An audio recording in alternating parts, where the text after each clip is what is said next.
our first Daily Bugle headline topic ever for the first live stream of 2023 is how do I get started collecting Hot Toys? It's a classic. I get asked this question all the time. Justin, I've been watching your videos. I don't have any Hot Toys figures. Where the hell do I start? Do I go straight and pre-order everything? Or do I start with one and then go from there? Will, I'm going to hand it over to you, and then we will address the chat as well. I did, at the start of the stream, I did say I'll address the chat, and I absolutely will.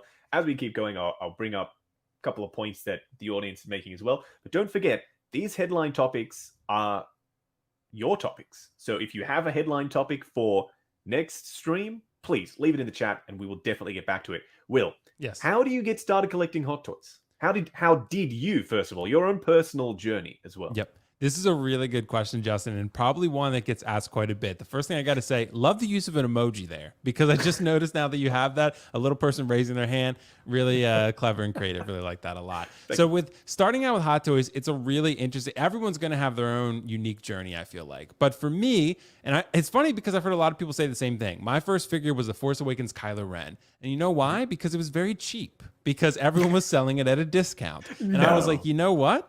I'm going to go ahead and get this figure because you know how much I love Kylo Ren. Kylo Ren's my dude. Like, I have a cosplay of Kylo Ren, a statue of Kylo Ren, 2 helmets of Kylo Ren. Like, he's one of my top, like, 2 or 3, 4 favorite characters. I love Kylo. I'm a Kylo dude. So for me, if I were just getting started with Hot Toys, I would try to find one of your beloved characters, as we like to call them, tier 1 characters, tier characters that you just cannot live without, and then try to explore the territory. Get that character, see how you feel, and then go from there. But I can guarantee you, because everyone always does, once you get that first one, it's like a potato chip. You don't just eat one potato chip. You're going to need a whole bag of potato chips. A whole bag. And that's what's going to happen. The one thing, Justin, I would say, when you're starting out, you figure out, for one, you pinpoint what characters are most important to you. That's what I would do. That's what I do now. I think it's really helpful, especially if you're, because we're all pretty much limited on space, we're limited on budget, all that good stuff. So you got to pinpoint the important characters, set your budget, and then also, in my opinion, really think long and hard about, how you're going to do this, because I think this is one that you really got to go in with a little bit of thought, because otherwise it can become overwhelming and stressful when you have so many options and you just want to give up. So to me, pinpoint the one character that you want to go for, get that one, see how you feel, and then build the display upon that. Also, Justin, there's a lot to think about here. You got to think about how you're going to display these. So when you're starting out, collecting Hot Toys, you got to think of, like, I personally would probably start with DTOFs personally, instead of just jumping into like a Module case. Get like one DTOF or something like that. Yeah, to get one DTOF, like it's like $100 now, 120 bucks. Get that, and they've like doubled in price, unfortunately. But you can get one and get started there. Yeah, it's pretty crazy. But I would say that overall, you got to figure out which characters are most important to you, and then sort of build your display based on that. Don't fall for the hype. There can be any number of FOMO things out there, and I think people need to be cautious and selective, especially when you're starting out. So that's what I would say. Pinpoint the characters, plan out your display, set your monthly and yearly budget, and be responsible. That's what I would say, because it's easy to get over your head. And when you get it over your head, you feel very stressed, and then you're not going to want to collect anymore. Yeah. So, yeah. I mean, anyway, Will pretty much, he said it all, Will. You went from the start. I'm sorry, I took all the answers. Budgeting. No, absolutely not. That's great. A lot of advice for people who want to, start off collecting Hot Toys. But I would say, if you're sitting here and you've watched a lot of YouTube videos, and you're like, oh yeah, that stuff is really cool, but you've never experienced what a high-end figure is like, don't just jump straight in. Start with one. Always, people have said, Justin, which character should I start with? I can't tell you which character to start with. You need to pick your favorite character from your favorite movie, something that means a lot to you, because chances are you're going to be spending a pretty penny. And not just on the figure itself, but somewhere to display it. Like we discussed, you need DTOF, some module case or something, custom shelving. You need somewhere to put it. Chances are that for the first one, and you go and put together a display solution, it might even cost as much as the figure itself after you get to lighting and dust proofing. It might cost as much as that figure. So before you jump in, start with one, and go from there. You don't want to go all the way down the rabbit hole just yet. If you find that first one works for you, then you can start that ball rolling. And always go with characters and film properties that you love. Don't just go down and follow that hype train, which I'm guilty of doing. But later on, you will find that if you're running out of space, the characters that you've picked up just because everyone else is picking up, those will probably be the first ones you sell or trade. And Another just to be point fair, you're a is reviewer, so you review a lot of figures. So that is true. It's different. Like if you were Thank just you, not Will. reviewing and collecting like a normal collector, they'd be different. So I absolutely would not be getting everything like 3 third-party Riddlers, for example. Wouldn't happen. right, it's I different. would just wait and I would pick up the best one, which is exactly what I was going to say next. Is check reviews, and not just mine. Check out Will's reviews. Check out other people's reviews. Cross-reference. Don't just stick with one YouTuber like me. Make sure that what you're seeing, different lighting conditions, different display options, people show them in their display. Make sure that that works for you. So, say for instance, you have a need for a Riddler, and you have a certain figure that you want to pair it with. I may not show you that pairing, but someone else will. So look around, watch a couple of different reviews, get a feel of where it can be displayed, who it can go with, and then you can decide if that's something you want to pick up. And the last point, let's just say before I move on to the next headline topic, is you want to make sure that if you are going down a line, that is a line that could potentially work with other lines in your display. What do I mean by that? Well, say for instance, you've got multiple shelves of Avengers. You've got Avengers 1, Avengers 2, Infinity War, Endgame, and then you're thinking, ooh, maybe I want to do Game of Thrones as well. A full line of Game of Thrones. And your entire collection is Marvel. Unless you're going to have it displayed in a little bit of a different area, it's not going to blend well. If you want a cohesive collection that all works together, when someone comes in the room and they're like, wow, look at all this Marvel stuff, and one random shelf of Game of Thrones? What's going on there? So you don't want to overwhelm other lines if you're already too far down the rabbit hole of one line, if that makes sense. It can work, and I've seen it work. But that's just my advice. If you're already in one, like some people said, I'm only a DC collector. But then they see one Marvel hot other, but I really like that Ant-Man. Where's it going to go? Where are you going to put that? If you only collect DC, you can't just have one random Ant-Man by himself, or just Ant-Man and the Wasp. So factor in your entire collecting journey so far, where that's led you, and then decide if that's something you want to jump in on. Because like I said before, those are probably going to be the first ones you sell. If you come in the room one day and you're like, damn, really need space. Look at all these DC figures in one random Ant-Man. One random Ant-Man. That Ant-Man's got to go. It's got to go. It's 100% got to go. But Will, back to you. Yeah. Do you have any other points on where to start with which character? Say you like a lot of different characters. How do you decide? Order of importance? Because I know you've got a method for this. Yeah. Order of importance of those characters, of which one you start with before you go down onto the other tiered characters. A little bit of a segue for you. Yeah, see, that is a really good one. And I do want to give credit to this one. Like, again, Mr. Carlos, A Place for Collecting, came up with the tier-based collecting system. Got to give him credit, so shout out to him. Who's watching, by the way? Hey, Carlos. Yeah, and I just presented it. I just presented his ideas, and he was on there with me. So I use this philosophy, and it works very, very well. So I basically, Justin, to answer the question, I think you really have to go through and mark. Honestly, there's tier 1 through really 6, but tier 1 is like the essentials, bro. Those are the ones that, like, for me, it's obviously Loki, right? It's Loki, it's Kylo Ren, it's Joel and Ellie, right? It's those type of characters. Like, I think personally that's how you do it. To me, I'm maybe a little bit different than you and Justin. Is like, it's great to complete a line and go down that route. But to me, you know what I want to complete? I want to complete my beloved character list. That's what I care about more often than not. Instead of having maybe like a full line. Like, if I have that, I wouldn't have that Ant-Man. But if I had that one Ant-Man, it wouldn't be quite the end of the world to me. But I do understand where a lot of people would probably be like, man, he doesn't really fit in. I'm going to sell him. So to answer the question, I would say, that you really have to go through, pick out your favorite characters, and start ranking them, basically. Start ranking them. And it's going to be a lot tougher than you think it is. Because you're going to sit down Oh, when so you hard. start comparing, for example, like that Scorpion Pop Toys, right? You start to compare Scorpion You and knew it some. would come in somehow. I would kind of fit him in somewhere. I was going to say Sub Zero, but he Of doesn't course. exist yet.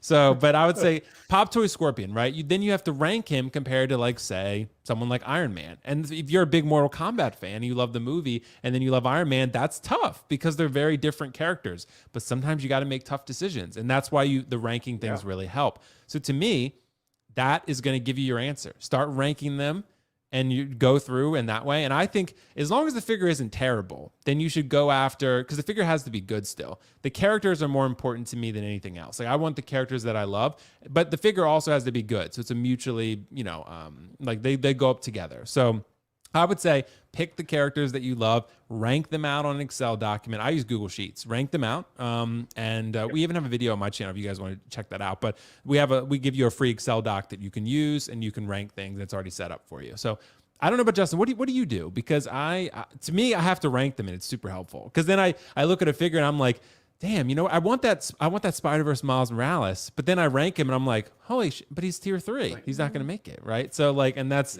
why it helps. So.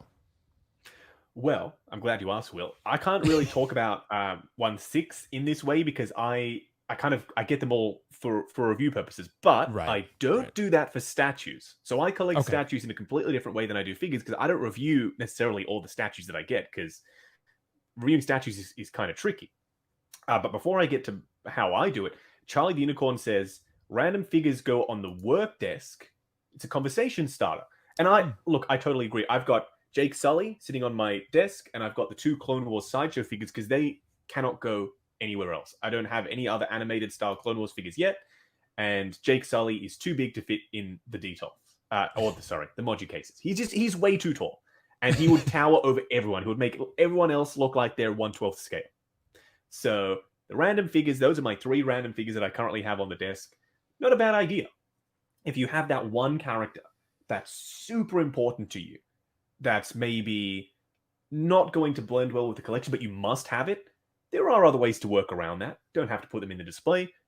Put them on your desk as a conversation starter. It's a great idea. Thank you, Charlie. Yeah. The way I do statues, I started out with the line thing. I was like, bloody beautiful. All right, we're doing statues. We're going to do the full Arkham line from Prime 1. And I did. I even had the XE suit Batman. I had Mr. Freeze. Stupid idea. Because some of those statues, I realized when I started to put the line together, damn, I don't have space for these.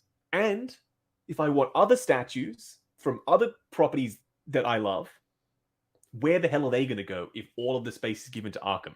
I'm a huge Arkham fan, but some of the bigger pieces like Mr. Freeze and XE suit, they were taking up the same amount of space for like 2 statues from another property that I really love. And if Arkham was already represented by Batman and Robin and Nightwing and Batgirl and Mr. Freeze and Two-Face and whatever, I didn't really need some of those bigger pieces. Like Killer Croc was enormous in 1/3 scale. Absolutely gigantic. So I had to kind of evolve my collecting after I started to do lines, and then I realized, oh damn, I ain't gonna be able to do this. I can't. I don't have the space. So I sold off Mr. Freeze. It was really hard, a tough decision. I sold off Mr. Freeze, XE Suit, Batman, and Killer Croc, the 3 biggest pieces, and I kept the rest of the Arkham line. For now, we'll see what happens, but I did that so that I can focus on collecting, just like Will just said, his favorite, the characters that mean the most to him. So I've now started to do that with my statues, just pairs of characters that have an importance to me in some way, whether I watched it as a kid or there's nostalgia or who introduced me to the film and the experience of seeing it for the first time. So that's how I'm now doing my statues. Just recently, I got PCS Rocky and Ivan Drago. Will has still not watched Rocky. He says he will, I know. I need to. You told me that you gave me homework. I got to watch it. He'll watch it. But I just got PCS Rocky and Ivan Drago. They mean a lot to me. I remember back when I was a young lad, I saw Rocky for the first time. My mum introduced me to Rocky. She was a huge Stallone fan. She loves Sylvester Stallone. And she introduced me to Rocky, and we watched them together countless times. Unfortunately, in 2019, my mum passed away, so that's a sentimental reason. So it means a lot to me. It's that memory of seeing that film with my mum, and now when I walk into the collection room, that's what I get. And you can't really put price on that. And I think that's the most important thing when collecting hot toys or statues. Make sure they mean something to you, because every time you look at it, that thing you will remember, whether it's where you watched that film for the first time, who you were with, who introduced it to you. It's more than just the character or figure. I know we're getting a little bit, a little bit philosophical here, but No, sometimes we need to. that's how I am, Justin. That's why, I love these Final Fantasy figures so much, because I played the Final Fantasy remake that came out a couple years ago and I loved it. But a big Yes. part of that, why I love these figures, because nostalgia. Because I didn't play the games growing up, but my brother was a huge fan. So we spent a lot of time together. I used to watch him play it, basically. I was really young at the time. So that's part of why I have a connection to these characters too. Not just because I love the remake and that version, but I also have a connection to them because of that. And I'm fond of those memories. So that's, I think those are the things we should be shooting for. And dude, anytime you ask Justin, any collector, like, why do you collect? Everyone says nostalgia. Like, it's almost the most standard, typical answer you could give. Like, it's always like, nostalgia is why I collect. Yeah, it is. It is, honestly. It's very nostalgia. True. Yeah, that's pretty much like, and sometimes too, people are like, well, it's nostalgia. They don't even know what else to say. Like, it's nostalgia, because this is the most commonly accepted answer, But I would say that that's why we do it. So, and statues, dude, statues are a very different game, because you have to consider the money, you have to consider the time that you spend if you want to sell it to box it back up, and the loss you're probably going to take, and and everything, and the space. Like, they're big boys. Like, this Sauron is basically a half scale. Like, I mean, he's he's 45 inches tall almost. So yeah, so that's the kind of stuff you got to factor in. So you got to love the character. Don't just you cannot really be like a dog chasing cars for statues. It's not going to end well. I tried, and it didn't. Yeah, it didn't right. work.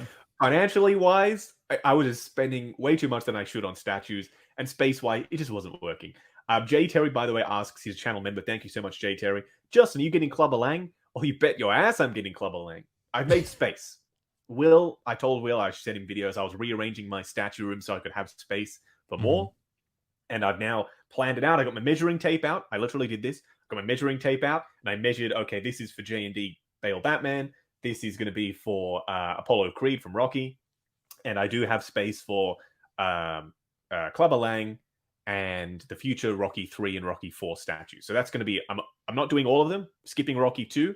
I really wish I wasn't, but I just don't have space. And something's got to give. I'd rather have the iconic, at least to me, my favorite Rocky films represented. So that's what I've done.